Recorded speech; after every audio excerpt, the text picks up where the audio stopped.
They not want.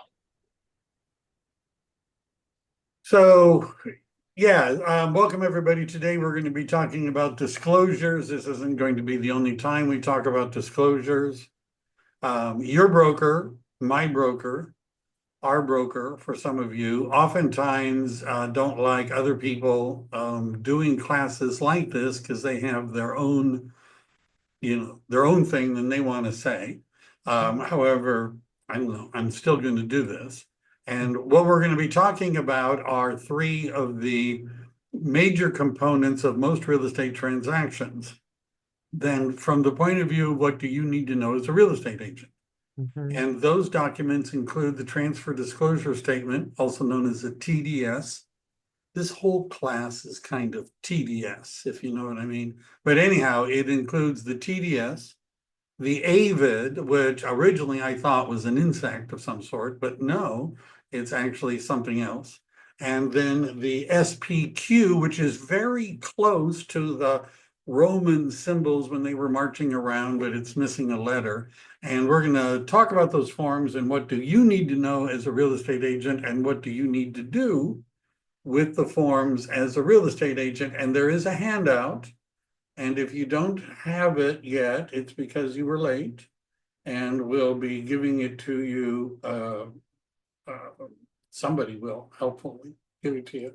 So we're going to spend a moment talking about the words in this and some of the concepts. And then we're going to actually go through the forms. And I'm going to start with this. And this is one of the reasons why sometimes brokers don't want me to do this. And the reason what's going on here is that many real estate brokers, and for those of you that know my history, I've worked at Keller Williams, I've worked at Century 21, I've been the responsible broker for an 800 agent office. I'm been a broker since 1986. I was only 9 years old when I got my broker's license. Anyhow, never mind. And what most brokers will tell you, and pretty much all lawyers, is that you as a real estate agent should not help people fill out forms like the TDS and SPQ. The AVID is your form. You have to fill it out. But should you be giving advice to people that are filling out the transfer disclosure statement or the seller property questionnaire? And many brokers and lawyers would say, no, you don't want to do that. And the reason you don't want to do that is so if there is a mistake, they can't blame you. That's the idea. Right. Now, by the way, that's true about a bunch of different things in real estate. Should a real estate licensee look at the homeowner association documents? Many brokers and lawyers would say, no, you don't want to do that. You give them to the client and let them do it. That way, if something is missed, it's not your fault. Now, the issue I have with that is I've had some clients, and by the way, if let me open up the chat so I can see if anything important comes up. If something does, you could, if you really want me to stop, you're going to have to yell. Let me see if I can make it bigger. All right, anyhow. So, but you see, the problem is one, I've had clients that would never have filled this out if they were left alone. They just couldn't do it. And number two, do you think that a seller or might wonder why they're paying you all this money if you're not even going to help them do these forms? You understand what I'm saying? So what is likely to happen in my experience is they're going to start to fill out the forms and they're going to run into stuff and they're not going to know what to do and they're going to get frustrated and confused and they'll want to talk to you. And you're going to have to talk to them. I would say that the vast majority of sellers that I've worked with, I had to help them with the TDS, not the last listing I closed, because that one of the sellers was a licensed real estate agent. But other than somebody like that, I always have to help them. Now, how physically do you do that? Well, most of the time it's by phone and sometimes by Zoom. So while they're filling out the form, I'm oftentimes they're on, a line. And then they'll say, well, what does this mean? Or what does that mean? Or should I do this? Or should I do that? Right. And by the way, when I'm at a listing appointment and the seller says, yes, this is great, we want to hire you, and we do the zip forms thing right then I send them the transfer disclosure statement, the SPQ to fill out, and I give them some time and I tell them to think about it and let me know if they have any questions. It's going to be difficult for you to avoid having to help them fill out this form, right? I'm just saying, right? Which is why I'm doing this. So what is it? It's a legally required disclosure for most 1 to 4 residential units. That includes a mobile home. It includes condos, townhomes, single-family homes, duplexes, triplexes, and fourplexes. If you're wondering why do we have this form, where did it come from? The answer is, well, it was a court case in California called Easton versus Strasburger. And back in 1980, Mrs. Easton, that's how she's referred to in the court documents, purchased a house from a subdivider by the name of Strasburger. Now, there was an agent involved helping her buy the house. This is a brand new home and was in Concord, California. For my friend from Pleasant Hill knows where that is. It was in Concord, California. And there were cracks in the sidewalk, cracks in the driveway, little hairline cracks, and little hairline cracks in the foundation. Mrs. Easton buys the home, $200,000 in 1980. And what happens is the windows start to stick, the doors start to stick, the cracks get bigger. She has the city take a look at it. They red tag it because the foundation was bad. The property had been built on fill. Now, Phil's not the name of some guy they bury, the organized crime bury. That's not what that means. It means that they just scraped a bunch of filled dirt and built the house on top of it. Now, the real estate agent that was helping Mrs. Strasburger did not know that the house was built on fill, had no knowledge of that, did not know what the little hairline cracks could mean because, concrete settles, sometimes little cracks appear. And so Mrs. Easton, however, sues everybody. She sues Strasburger because Strasburger knew that he was putting the house on filled dirt. She sues her agent. She sued everyone that she could that was connected with the transaction. And what the court ruled is that most of the responsibility was on Strasburger because he knew and he built the house. And that I forget the exact percentages, but he was like 98% liable. But they found her real estate agent also to be liable, 2% or something like that. But they found the real estate agent to be jointly and severally liable. Now, what that phrase means is that Mrs. Easton could collect her damages from either Strasburger or the agent or both. And Strasburger at this time had already declared bankruptcy, and he didn't have any money. And the real estate agent had errors and omissions insurance. And it was widely believed in the real estate community that the logic that the court had was, well, if we find the real estate agent liable, then the E&O will kick in. It'll pay off Mrs. Strasburger and everybody will be happy. I mean, the agent, he doesn't actually have to pay it himself. This freaked out the real estate industry because we had always known that if a real estate agent knew that there was a material fact about the property and didn't disclose it to the buyer, the real estate agent was liable. But Easton versus Strasburger went another step. It said that the effect of these hairline cracks and what they called red flags in the property, the effect of those red flags was something that the real estate agent should have known. This was the first time a real estate agent was held responsible for not disclosing a material fact that the agent did not know, but should have known. So what does the California Association of Realtors do? They assemble lawyers and they lobbyists and they pass the transfer disclosure law. And this was in the mid 80s.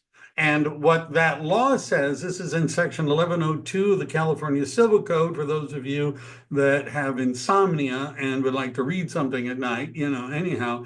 And what that says is that, first of all, there's going to be a form, this is what we're talking about, that the seller has to complete.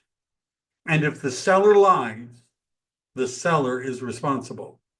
And a second form, the AVID, which is a form that the agents, could be plural, have to fill out. And then the Seller Property Questionnaire is an additional bonus form that's in the residential purchase agreement. So that's how we got here, right? So who completes it? The seller fills out all property condition sections, all. Now, strategically, if a member of my team has a buyer and they want to get out of a contract for some reason, and they've removed all their contingencies, and they don't know what to do, and the agent says, how do we get out of this contract? The first thing I'm going to do is say, show me the TDS and the SPQ. Show me them. And many times when I look at those forms, I see that not all of the questions have been answered. Not all. The purchase agreement, as well as the civil code, said that this form is not complete until all of the questions are answered. So what we then do is we tell the seller, hey, you didn't answer all the questions. We give them a 2-day notice to perform. And then they eventually answer those questions. Now, the section 1102 of the California Civil Code says if you amend a transfer disclosure statement, the buyer has 3 to 5 days to back out. 3 days if the amendment is handed to them in person, 5 days if it is emailed, for example, to them, to back out. Does the buyer have to have good reason? Like, let's say the 2 that were missed were no's and they had no effect. That doesn't have to be a good, this is in the statute. Statute says if you amend it, the buyer can back out. Doesn't say the buyer has to have a good reason, doesn't have just cause, doesn't say any of that stuff. The buyer can just back out. So if you're on the listing side, take a good look when the sellers say we finished, to make sure they've answered all the questions. The listing agent completes section 3 of the AVID. And if there's a buyer agent, also section 4, we'll talk about that. It is in most residential sales. Exemptions would be probate sales, REOs, which stands for real estate owned by the bank, and some trusts. Trusts that are not excluded are what are called living trusts or family trusts. But if somebody died, then, and it's that kind of a trust, they're exempt. Unless the executor of the probate or the trustee has actually lived in the property and can actually fill out the form. So what would we do if it's an exempt? There's another form called exempt seller disclosure. I didn't include it because I figured we'd have enough fun with just these 2. It has to be delivered as soon as practical. If late, and by the way, when it says mailed, it also means emailed. It's as soon as practical. If late, the buyer gets 3 to 5 days to back out. This is why if you're on the listing side, it is prudent for you to get the seller to do the TDS and the SPQ before you put it on the market, before you get an offer. Because if you give it to the buyer before the offer is written, then the buyer is assumed to have read and understood and accept the transfer disclosure statement, and they have no days to back out based on that clause. No days. If you do it before, they can't back out based on it. If you do it after, you've given them a get out of the transaction free card. Listing agents, make sure they fill it all out. You're not supposed to fill it out for them. right? And in fact, the software zip forms, which we're probably not going to get into today, but I've got samples of the forms. But in zip forms, if you're looking at the transfer disclosure statement to send to a client, grayed out are all of the seller's answers. You can't answer them for them, right? They have to answer the questions. The reason also, by the way, we used to be able to do that. But what would happen is the seller, there's a problem, something wasn't disclosed. So the seller says, well, I didn't fill out this form. My agent filled out the form. I never would have picked that. I didn't come up, that's their problem, not mine. Right. And then we don't want to do that. Buyer's agents, if you should review it, look for any inconsistencies and look for missing boxes, half completed answers, or contradictions. Now, the question is, if I'm writing an offer on the property and I'm looking at the TDS and it's missing stuff, what do I do? Do I call the listing agent up and say, hey, did you take a good look at the TDS? You notice your seller didn't answer question number? No, I don't do that. I let it go. I just let it go. Because if I tell them, then they'll amend it and give it to us. But if I don't tell them now, and later we want to get out, then I will tell them, and they'll have to amendment, and then we're out. Little scripts, the TDS is required by law, be honest and thorough, disclosed even past issues that were repaired when in doubt, disclosed. Now, this is what's going to often happen. Well, the neighbor has a dog that barks sometimes at night. Do we have to disclose that? The answer is yes. Well, there's a house down the street when they have parties and it's loud music and, do we have to disclose that? The answer is yes.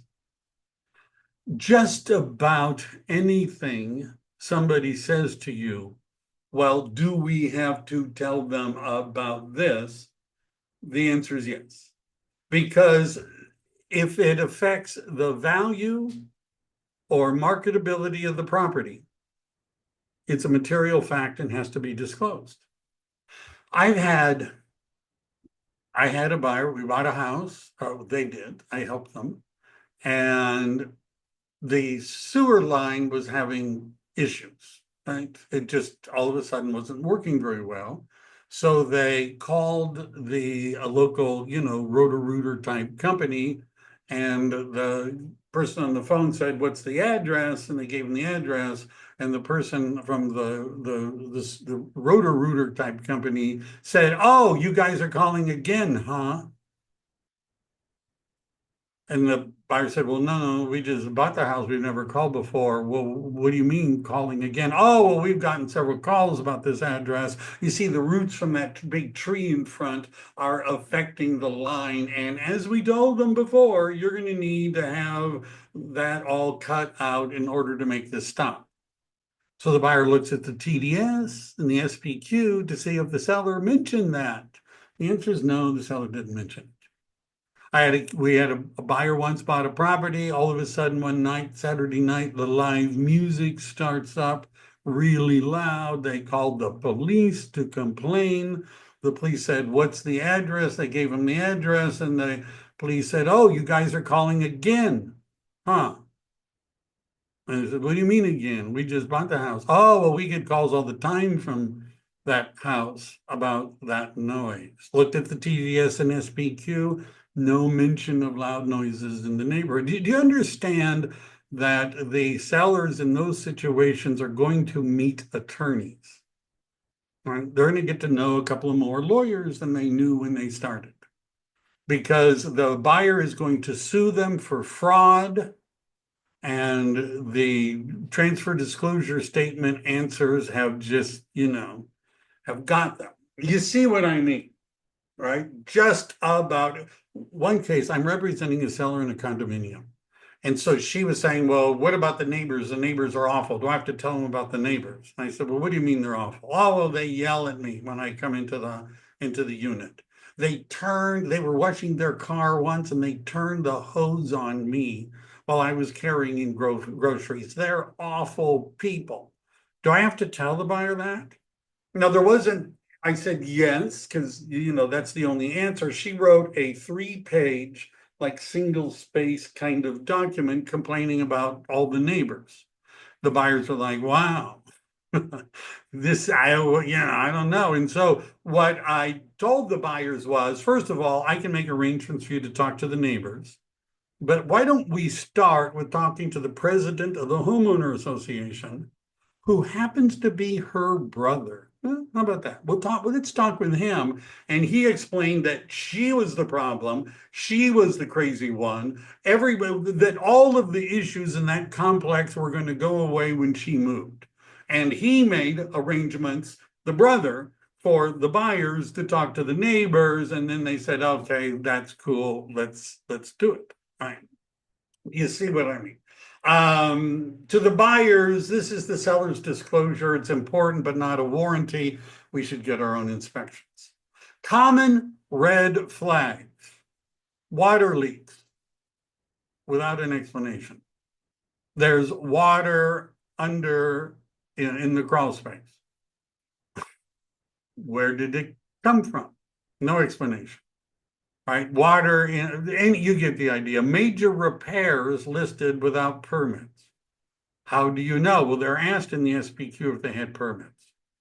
Well, what if they lied? Every county, city, building department that I know of has a website where you can go to and put in an address, and they're going to show you all the permits that have been issued on that property. Remodeling, things like kitchen remodeled, 2022. Well, what does that mean? Kitchen, right? Does it mean you replace the doors of some of the cabinets and put in a new faucet?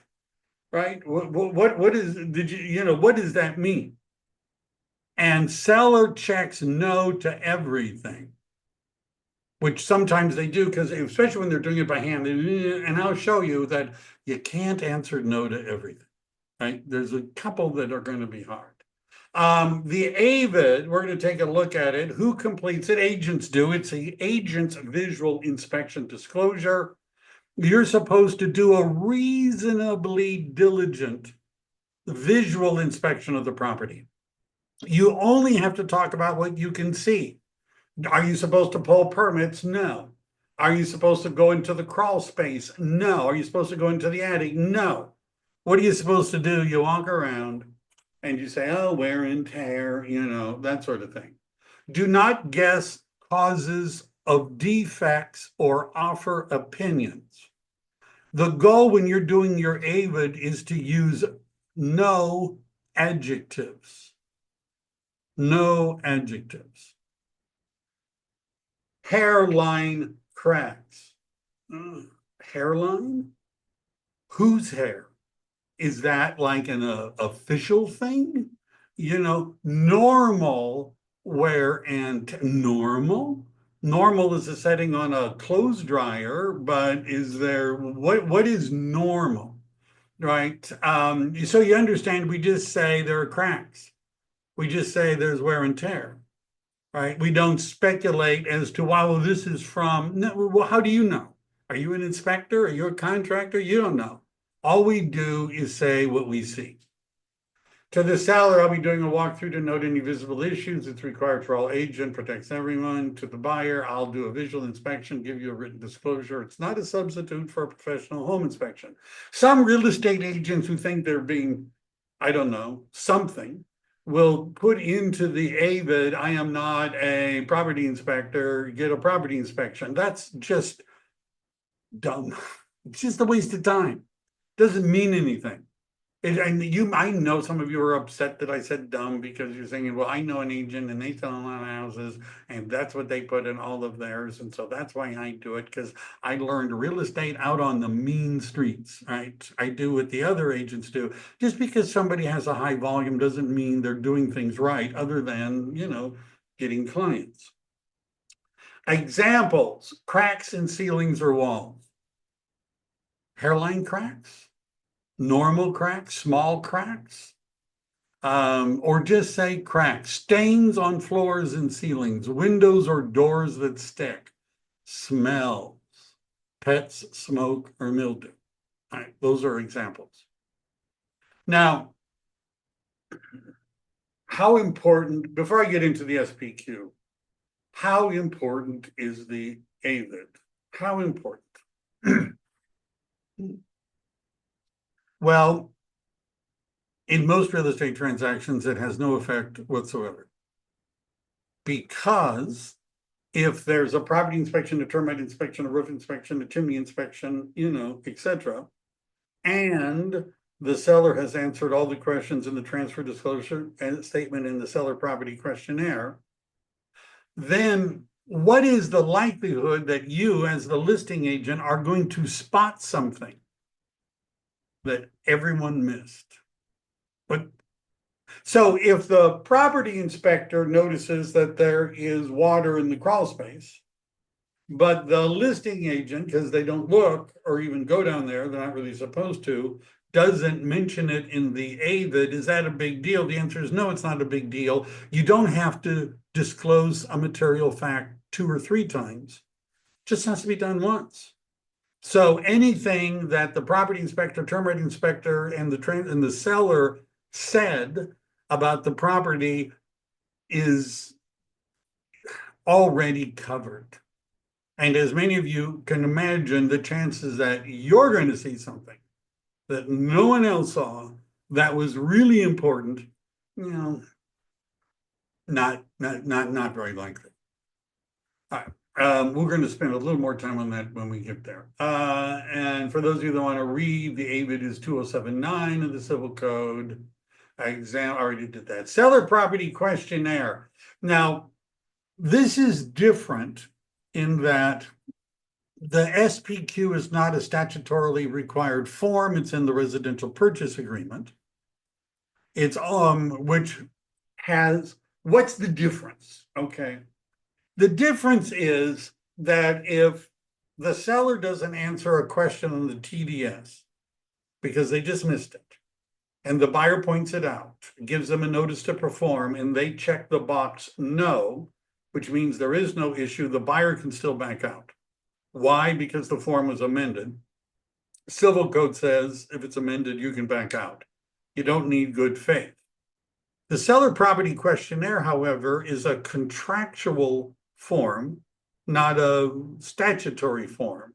And it says in the residential purchase agreement that it would have to be done, the buyer to remove their contingencies based on investigation, including the SPQ, has to be in good faith.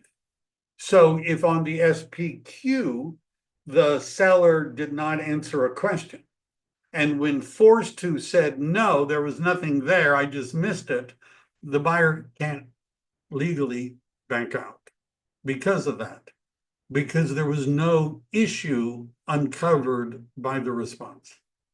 They're not doing it in good faith. TDS, it doesn't matter. The Civil Code says you can back out. SPQ says, the residential purchase agreement, it has to be done in good faith. When is it required? Well, pretty much every time you need a TDS, it's required in the contract and it's in the purchase agreement. The law does not require a seller property questionnaire. What the law requires is that a seller disclose to a buyer all material facts about the property, all material facts about the property, and a material fact affects the value or desirability, marketability of the property. So why then do we have this form if it's not required? It's to make sure that the seller didn't forget something. And the form gets updated often because we find new things that sellers aren't telling buyers, and we're putting it in.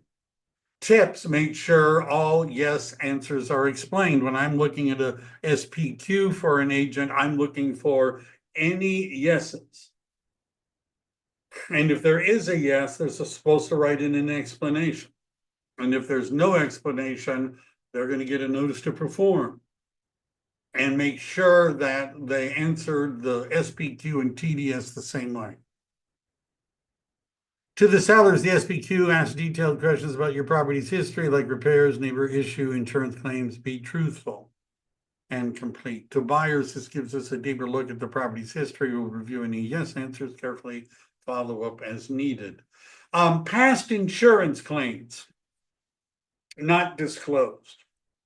Now, there's a report, another class maybe on insurance. Does anybody know what the name of the report is you would get to discover insurance claims? All right. Anyway, oh, really? So you don't have a clue, is that what you're saying? I'm sorry, but a clue report. Clue, yeah. Yeah. A clue report, a comprehensive loss underwriting evaluation, is a report you can get that shows all of the insurance claims that have been made on that property. Why is that important? Because didn't you know this about insurance? If you use it, they take it away from you. Did you know that? Right? If you file insurance claims, then sometimes the insurance company won't do it. Now, you ought to be talking insurance. Why is insurance a contingency? You might understand why now, because your insurance agent is going to want to find out if there's a history of claims and if they want to go ahead and make an insurance policy on it. This is one of the risks of removing the insurance on it because they need to look at the clue report. All right. Disclose. Give it to them early, do everything early, document everything. Do you have receipts? Why are clues not provided anymore? You're aging yourself, Steve, by asking that question. Let me see, I'm missing questions here. I can say that. And let me go through a couple of these before I go on. So it used to be something that we would put in most of the disclosure packages. It's handled by the insurance agent now. I have seen transactions because when I'm bored, I read, disclosures and transactions. I've seen some with the clue report. And it's you as a representative of the buyer could just get one, but the insurance agent does. It used to be more common. It's not as common, but it still happens occasionally. It's handled by the insurance agent. When is the AVID done? That's a good question, Brenda. I usually would do the AVID after, if they're doing repairs and they're doing stuff and they're cleaning and they're painting and they're fixing up, I would do it afterwards.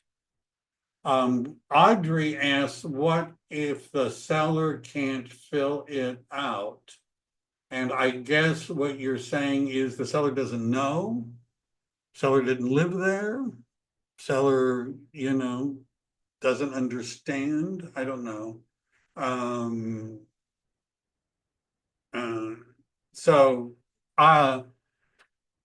Don't understand. That's why you have to help them understand it. I mean, so how about this? What if the seller won't fill it out? They just won't do it. I don't understand. I've had investors say, look, I've never lived in the property. I don't even live in the area. You guys are just trying to get me to answer some questions so I can be sued later. I know what you guys are like. So I ain't going to fill it out. All right, great.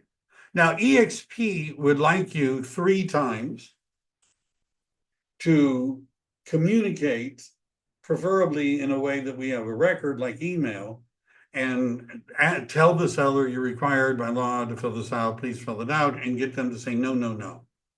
So what happens, right? So what it means is a buyer can back out of the escrow just about whenever they want. Up to the last minute, they say, we've changed our mind. We have a get out of escrow free card. It's you didn't do the TDS. So what would you do as an agent? You would still go ahead and do your AVID. Right. And if the buyer gets a property inspection, a termite inspection, et cetera, the buyer's going to know what's going on with the property anyhow. But that's why I said a lot of times we would have to help them fill it out. Would you tell your buyers to ask their insurance agent to research and perhaps even suggest the buyer ask their insurance agent for a clue report? What I would, Trizia, what I would recommend is that you give your insurance agent the address of the property before you write the offer. This does not take them very long, right? Because in the old days, the clue reports were, pieces of paper which people kept in file. I don't know, but now everything is, of course, online, and the insurance agent puts in the address of the property, and in a very short period of time, they're going to tell you if they're going to issue you insurance and how much. All right, they'll tell you. Right. And we don't really need do we really care what the buyer thinks of the clue report, or do we care what the insurance agent thinks of it? I would go with that one. All right. Just deliver early, document everything. Do they have a bid from the contractor? Do they have receipts that they paid the contractor? Do they have receipts for the remodel? Any of that stuff. Don't speculate, only disclose visible conditions. In other words, even on the SPQ, you're not supposed to say, well, I think that, it's the heat in the summer that made the crack and and use the latest, these are, latest forms. Don't leave things blank. Don't complete all the forms for the seller. Don't ignore visible red flags. By the way, I have been asked. So if you're thinking this, I don't know, don't be embarrassed. But where it referred to in Easton versus Strasburger and in the documentation regarding the TDS and AVID, red flags. I've had agents say, do you really mean that there were these little red flags all around the property? Yeah, is that what it means? And the answer is no. No, that's not what it means. It's metaphorical, right? Like waving a red flag. I don't know. It's that there aren't any real actual red flags usually. And don't give them opinions. That looks fine. That seems to be okay. New in 2024 to 2025, flippers, somebody who's owned it for under 12 months has to disclose more. We're going to look at that because they just remodeled it and they tore it apart usually. Balconies can be subject to inspection. That's another thing. And solar panels and ADUs have new disclosure sections. Right. For solar panels, there's actually something called solar, SOLAR, which is a solar, I don't know, it stands for something besides what it's obvious, it's a form. And then I put together a little FAQ. What do you do if the seller refuses? It's required unless exempt. The buyer can cancel. They may not want to, but they could. Can an agent fill it out for the seller? No. You can answer questions. What if the seller never lived there? They still must disclose. I've had sellers say, I never lived there. I don't have to do it. And I know this is a little snarky, but I've sometimes said, I looked again in the California Civil Code, just to make sure.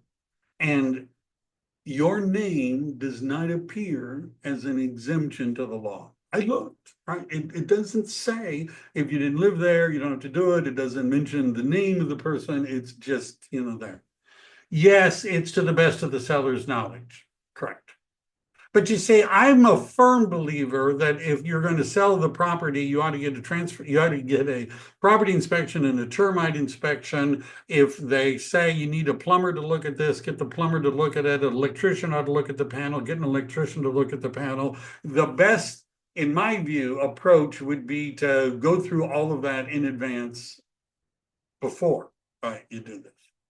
If it's delivered late, it could be 3 to 5 days. Does the AVID replace? No.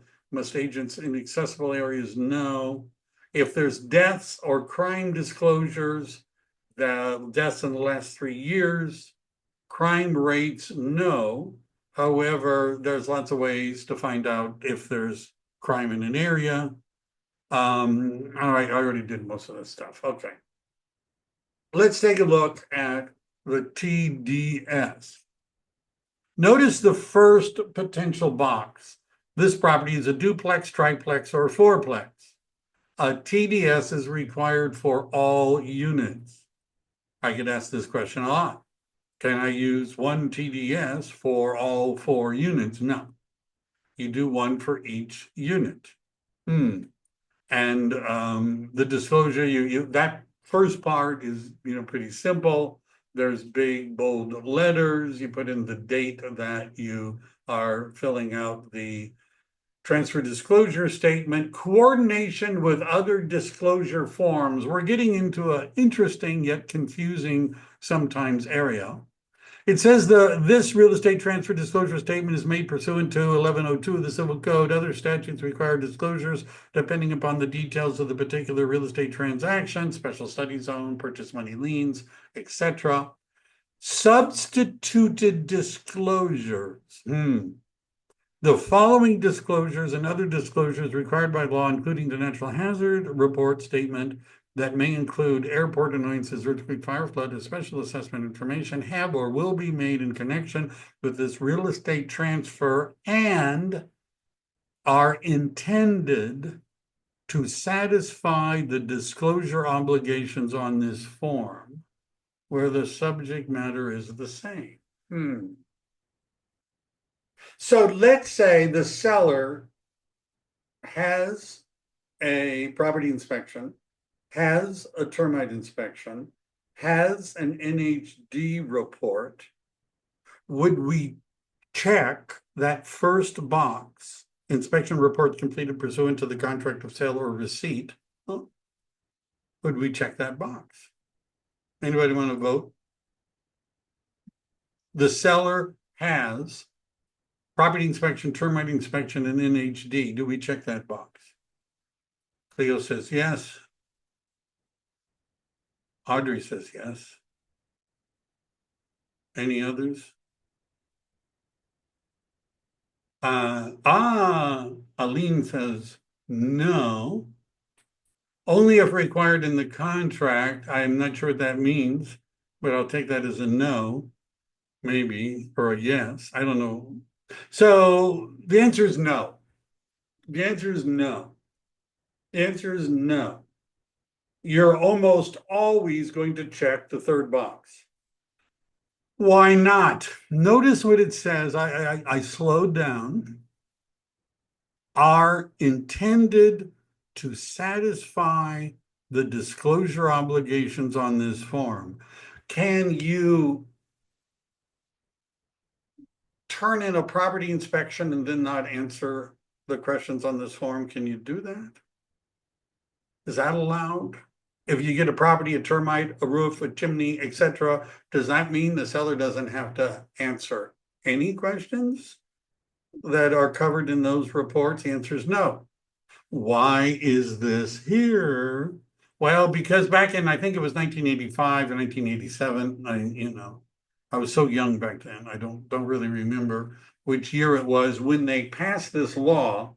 They were anticipating that at some point a inspection would be created that would satisfy filling out this form, replace the seller having to fill out this form.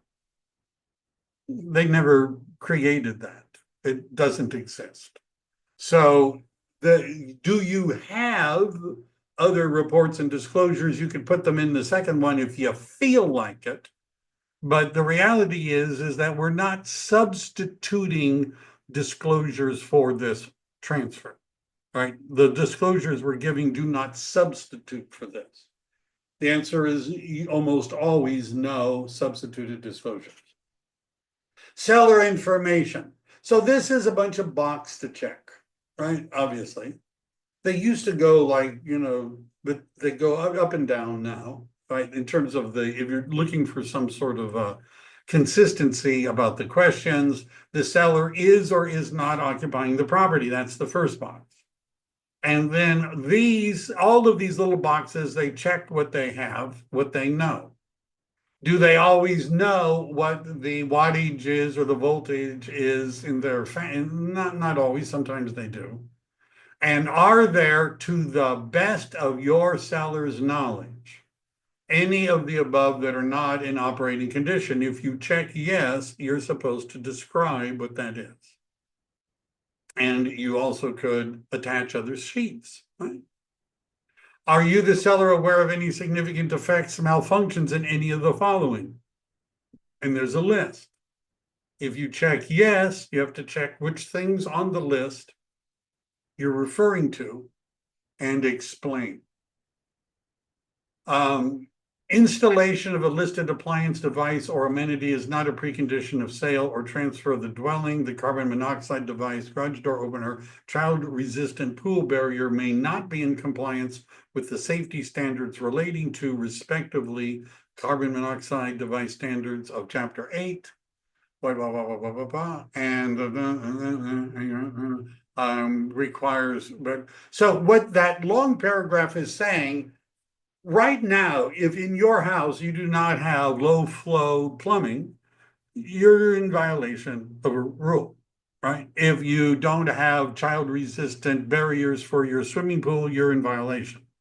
If you don't have carbon monoxide and smoke detectors, you're in violation.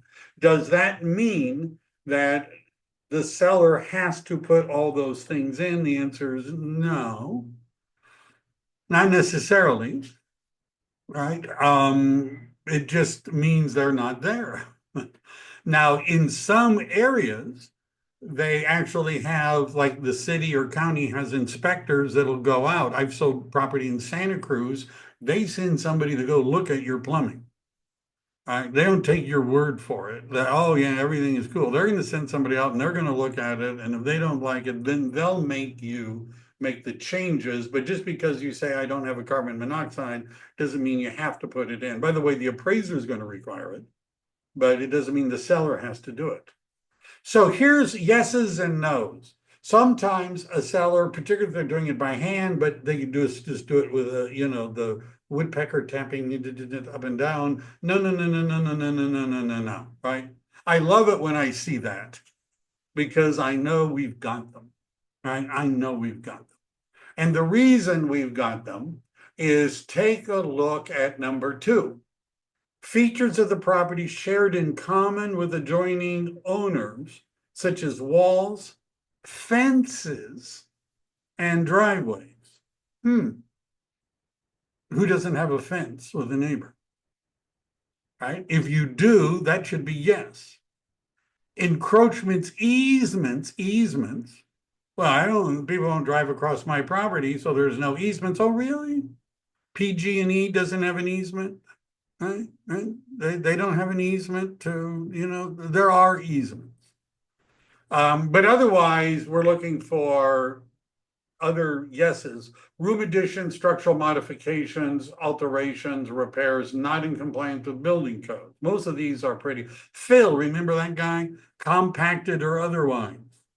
Right from Easton versus Strasburger. So the rest of these you could say no's. If it's a condominium, townhouse, or even some single family homes that are in HOAs, they're CCNRs, sometimes they're CCNRs anyhow. So most of these are pretty, pretty obvious. All right, I'm not going to read the form, but I'm just pointing out, if you've checked all no, I would say no fence, no easement for PG&E. Now, I've sold property up in the hills where they had propane for their electrical and gas. They had, a well and a septic tank, and they had no easements. But very few properties have no easements. All right, well, that was fun.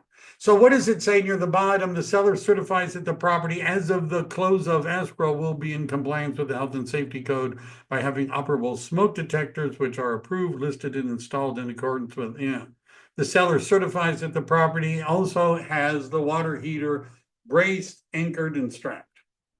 Right? So it's already there. Now, some agents, because, I don't know, they just like forms, will find in the California Association of Realtors library forms for the smoke detector, water heater, carbon monoxide, and they stick them all in, and basically those forms say exactly the same thing that D1 and D2. Agents inspection, paragraph 3. What we if you're at EXP or most major brokerages, they're going to want to see box number 1 checked, see attached agent visual inspection disclosure. No items for disclosure. Nothing. Can't see anything. By the way, I would still fill out the AVID and write in nothing noted, nothing noted, nothing noted. Or you could just write in some things here. Most lawyers, brokers want to see box number 1, and they want to see an AVID. Number 4 is for the buyer's agent. Again, your broker wants to see an AVID, I would imagine. If the seller's agent does not do this on time, and then this AVID is given late to the buyer can back out. The AVID from the listing agent is required. And then but not the buyer's agent, because buyer's agents just wouldn't fill out the form, or if they wanted to get out of escrow, they would amend the form. Now, you're supposed to do the form, but nobody really cares. Your broker does. What do we do if we sell a property out of area and that we have never been to? Helping a friend. This issue, can we say we have not been to the property? Yes, I have words for that. But you're supposed to, the question is, are you giving as much service as you could if you went there and did it? But, if you're not on my team, I have more that I would say about this, but I only say it to people that are on my team and not when I'm recording something to put on YouTube. But there's other workarounds. Could you get a EXP, let's say you're at EXP, could you get another real estate agent, pay him some money to go do it? The answer is yes. But we just did one recently where it was a fourplex, and some of the units were tenant occupied, and so I said, no, you can't go in, can't do it. Well, there's words that say we were not able to see it, but you still fill out the form. All right, what does the AVID look like? So the inspection disclosure, the first part is just putting in the city name, the county name, the address. If it's a duplex, fourplex, triplex, check the box. An AVID is required for all units. Inspection performed by, that would be, in my case, EXP Realty. Not my name, doesn't go here. This is the most confusing part about the form is where do you put in your name, or do you put in whose name do you put where? Then it talks about what I already said, that you're supposed to do a reasonably diligent visual inspection. You don't have to do off-site things. It lists all the things you're not going to do. It's not what does this mean to you? An agent's inspection is not intended to take the place of any other type of inspection, nor is it a substitute for getting your own reports. So then, as we're getting here, the undersign, and so if it's a duplex, triplex, or whatever, we again write in the unit number here, and the entryway, which is what we usually mean is walking up to the house. What could be wrong, right? Well, it could be that there is uneven concrete steps and you could trip. There's vegetation that you could trip, and whatever. The door looks ugly, that's not really, that's an opinion. Living room, you walk around, if you see wear and tear, you say wear and tear on the floor. If you see scratches on the wall, you say scratches on the wall. If you see cracks, you say cracks. By the way, can you take pictures of all these things with your camera and attach them? Yeah. It used to be easier to attach them. For some reason, the agents weren't doing it, right? Because it's another step and we're busy and we don't want to.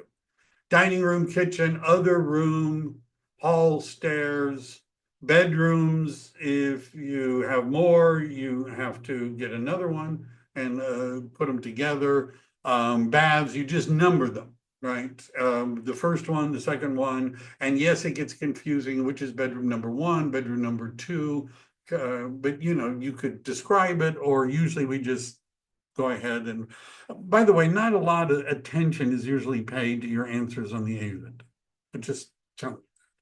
And you list the bathrooms, and you say, the faucet is dripping, there's cracks in the linoleum, whatever.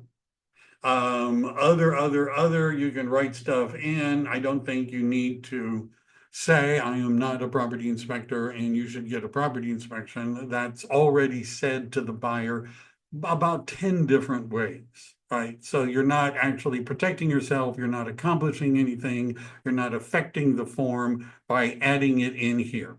It's in the buyer inspection advisory, it's in the statewide buyer and seller advisory, or just, I mean, it's all over the place. It's in the purchase contract, so you don't need to say it again.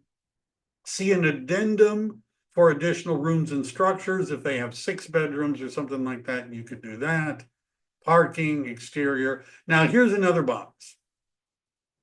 The disclosure is based on a reasonably competent and diligent visual inspection of reasonably and normally accessible areas on the date specified below. All right. Name of firm. That could be the same name, but it could be a different name.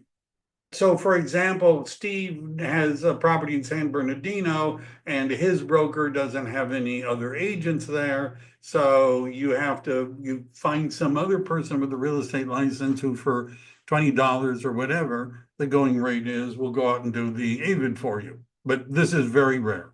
Inspection performed by, that's the name of the agent. And usually, by the way, the first name of the broker and this name of the broker are the same name of the broker, same thing. And then there's the name of the agent, the date and time, weather conditions. Was it dark? Was it overcast? Was it rainy? Was it sunny? Other persons present could be the buyers. By the way, if you want to make your life easier, when you're showing property,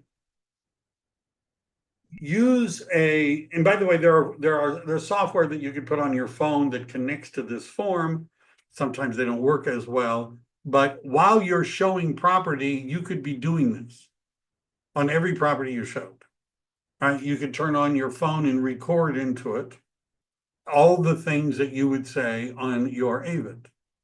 You can do it for all the properties. It wouldn't hurt you to have the practice. Now, what does that do for you? Well, let's say Steve had driven to San Bernardino to show the property in the first place. He showed him a bunch of properties on the weekend. Now he drives back to wherever he is.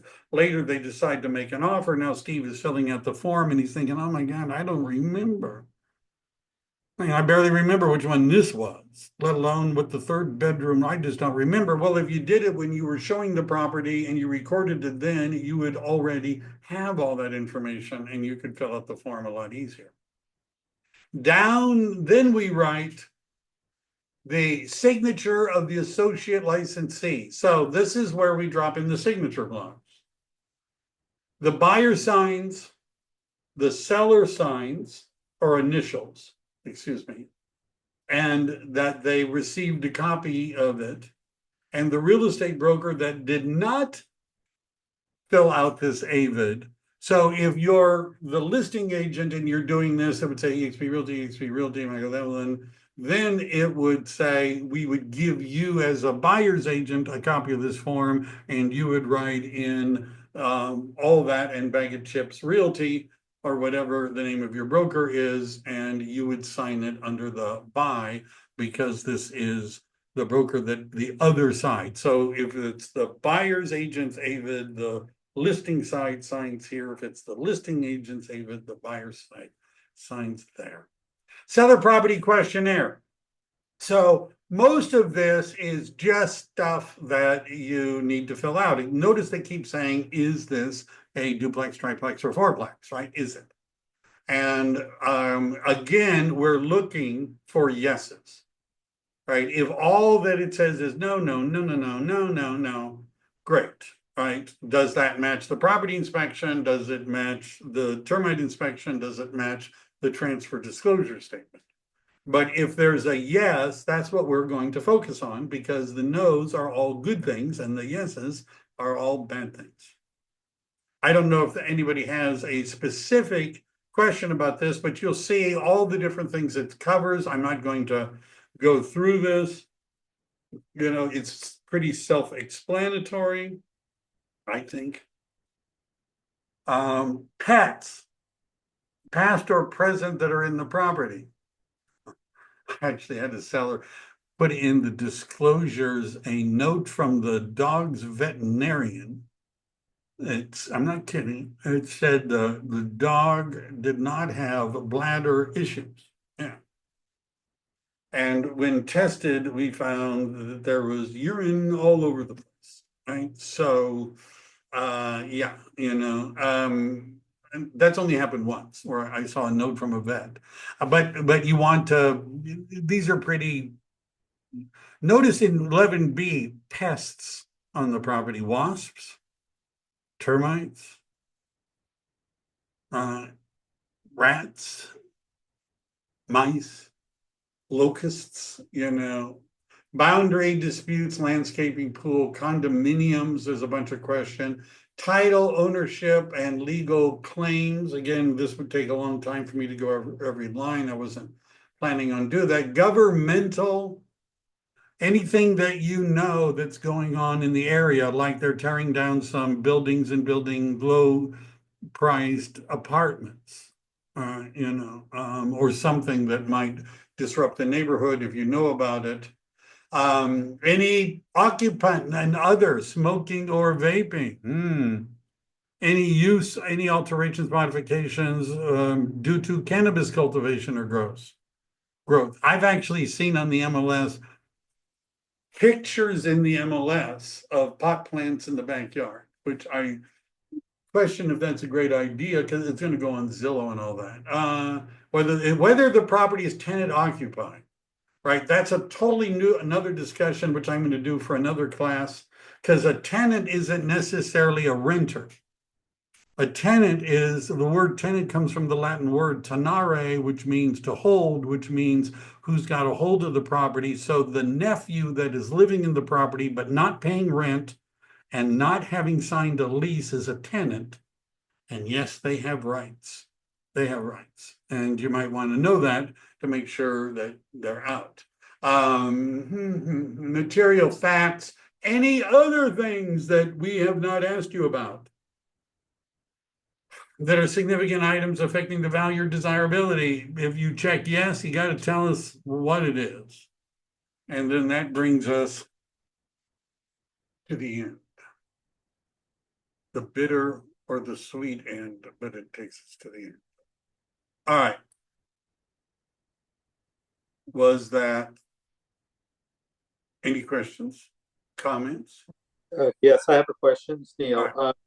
Has any agent that you had ever gone through the whole property and said nothing noted on every box? Has it happened? Oh, yeah. I see it all the time. Okay, thank you. And some of them, I could tell they basically took the listing agent and copied it and reworded it a little. I've seen that. I mean, it's pretty obvious. Figure that. All right, thanks. Exactly, right down just exactly the same. All right. Any other questions? Are we done? Nobody wants to. Do you have time for an off-subject question related to a BIW? Sure. So I'm in the habit, when I have listings, to have my disclosure package include a buyer inspection election and a BIW. And in the BIW, I asked my transaction coordinator to list all of the things that my seller did for inspections. And then in other reports, I've been in the habit more recently of including the NHD, the prelim title, or anything else that's considered a report, because I find that the BIW is fairly generic. And I've felt like that's another better way to help my sellers kind of cover their butt. What are your thoughts about that? So the BIW, the buyer inspection waiver, and the BIE, the buyer inspection elections, I think I said that right. The reason we have them, first of all, a lot of brokers, including EXP, wants, if the buyer does not get their own property inspection, termite inspection, or whatever, they want to see a copy of the buyer inspection waiver, even if the seller had those reports. Because the logic is we've told them to get one and they're not getting their own, they're relying on the sellers, and maybe it was the seller's cousin or somebody like that who did it, maybe, right? So I don't know. Typically the buyer inspection waiver is focused on the termite report and the property inspection.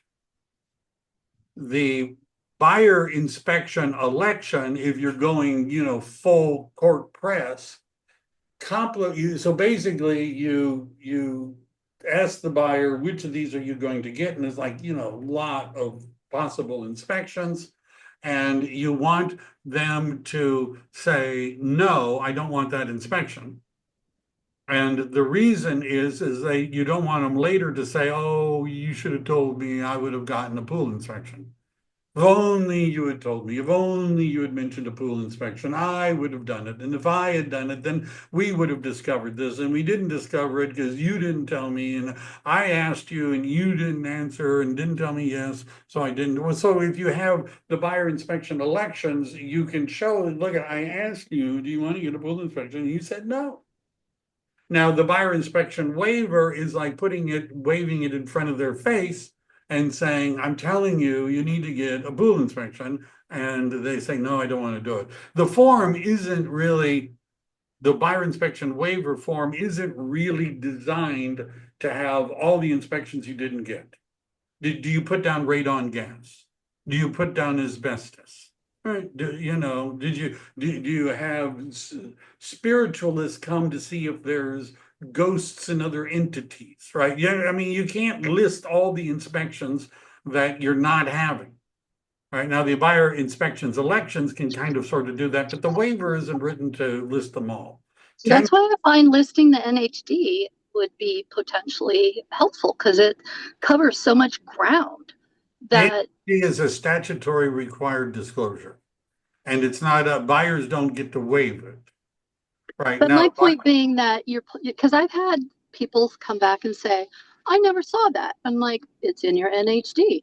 And that's what gave rise to me thinking that, okay, I'm going to give them a second, third time here that I've presented to them where this information is. So like Megan's Law, like radon gas, like asbestos, naturally occurring, whatever other kind of things are included in the NHD is a place to say, no, you were informed.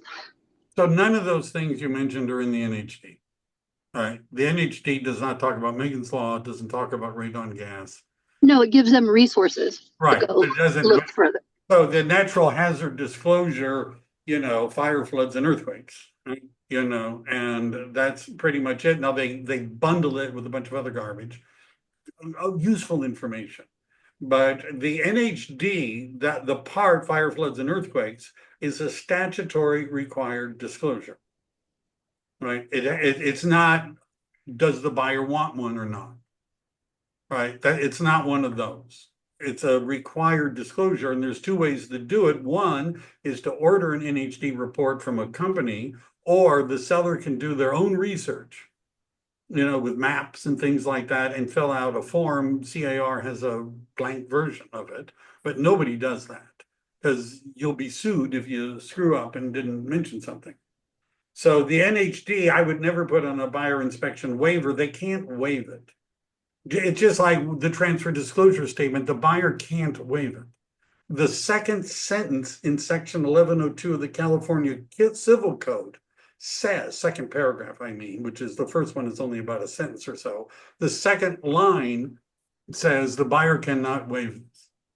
Yeah, and I'm not suggesting that they would waiver that NHD because it is a statutory requirement. What I'm seeing it being ambiguous in the BIW form itself is that you're going against the advice of your agent/broker to do further investigation of the reports you've already received. And on that other line is where I list the NHD as one of those other reports you've already received, because the burden is on them to explore the Megan's Law links or of the other. But so Megan's Law is different, but let's talk about the NHD. Are there do different NHD companies have better or worse reports than the others? Oh yeah, they're all different. Well, and if you listen to them, they all say ours is better, right? They all say that, right? Ours does this and theirs doesn't do that, and we have this insurance and they don't have that, right? They all say that. And if you were motivated and you saw that somebody had a really cheap, lousy NHD report from a, fly-by-night NHD company, you might say, look, we ought to get Disclosure Source or somebody, we ought to get another report. So it wouldn't hurt to say that, but I've just never seen it on a buyer inspection waiver, right? If I thought that the NHD report we were being given was a crappy one, I might say to the buyer, this is a crappy report, there's a much better one, why don't we get one of those? It doesn't cost very much, and if you're interested. But I don't normally see that in a buyer inspection waiver. And I don't. What about like point of sale required disclosure? So I'm thinking like tree ordinances, sewer laterals. That's not an inspection. Right. No, but it's a report and it's considered information of a disclosure. Whether or not that is a buyer inspection waiver. Right. Yes, it's a report, but it's not an inspection. So we include those reports. I'm going to do a class again. I know I've done one in the past on inspections and reports. What's the difference? Yeah. But technically, that would not be normally found in a buyer inspection waiver.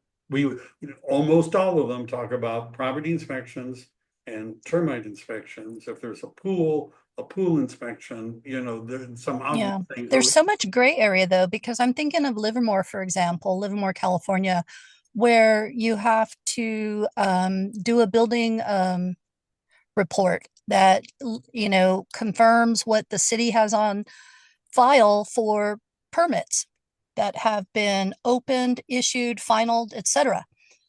And that's a report, not a report. Okay. So there's also investigations. Yeah, and I guess that's the word I'm thinking of too, Right. Investigation. Right, that's what the actual contingency is, an investigation, not an inspection contingency. But the buyer inspection waiver is used for inspection. Okay, so that's the distinction, investigation versus inspections, and that BIW is really delineated for inspections. Right. And Okay. that's what the I stands for. Okay, yeah, I knew that.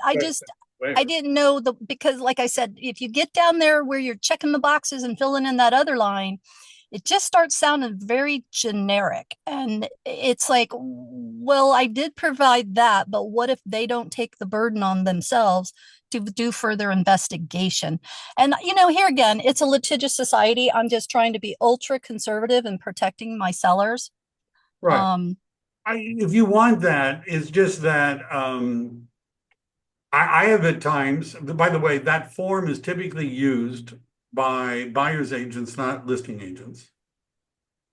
Because I realize that, and right, I use it as a listing agent. Well, I understand that. I don't. Yeah. Because it's not my problem. And it says in the statewide buyer and seller advisory, it says in the buyer inspection advisory, in other advisories that you ought to get all these inspections. Yeah. No, and that's why I was looking at it from the listing side as the third, fourth place where they're going to be informed, So. But you see, doing 3 or 4 times saying the same thing does not make it more legal. You understand a disclosure? Oh yeah, no, I know, but in terms more of valuable than a disclosure made once. Yeah. No, I'm conservative by nature, so my CYA file tends to be probably bigger than most, but I get it. Whether or not it's the why part, are you covering your or are you covering theirs? Right. If the buyer doesn't want, by the way, I've had cases where I wouldn't fill out a form like that. And the listing agent would say, we want it, you got to do it. And I'd say, no, I'm not going to do it. You got to do it. I'm not going to do it. Show me where it says in the residential purchase agreement that the buyer has to fill out a buyer inspection waiver. Show me. Yeah, if it was my buyer, I would totally be the opposite, like you. Yeah. So show me the civil code section that says they have to do this form. If it's not in the law and it's not in the contract, we don't have to do it.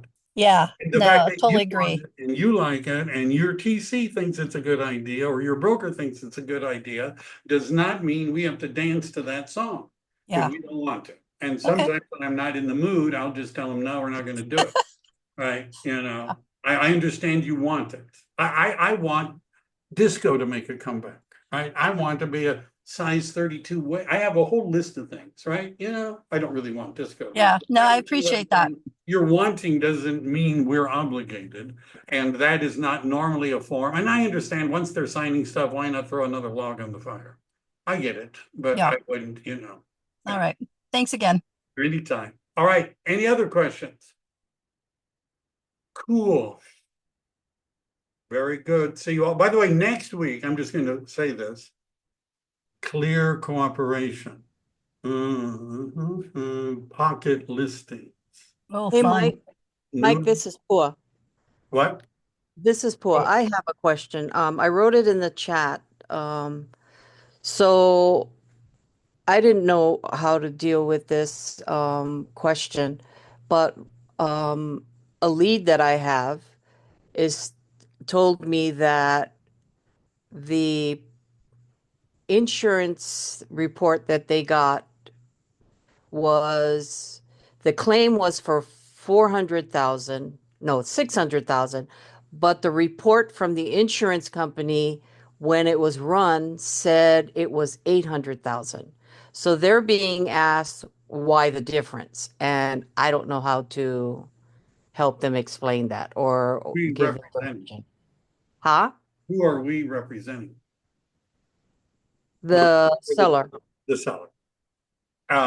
So you could order a clue report. Anybody can that owns the property. They could order it. The insurance agent could order it. If they have homeowners insurance now, which they probably do, that whoever did that could probably explain it.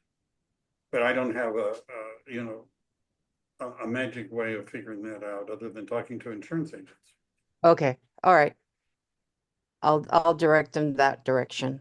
All right. And so next week, off market, private listings, non-MLS, what's happening? It's changing. Don't miss it. See you all later. Bye. Thank you, Michael.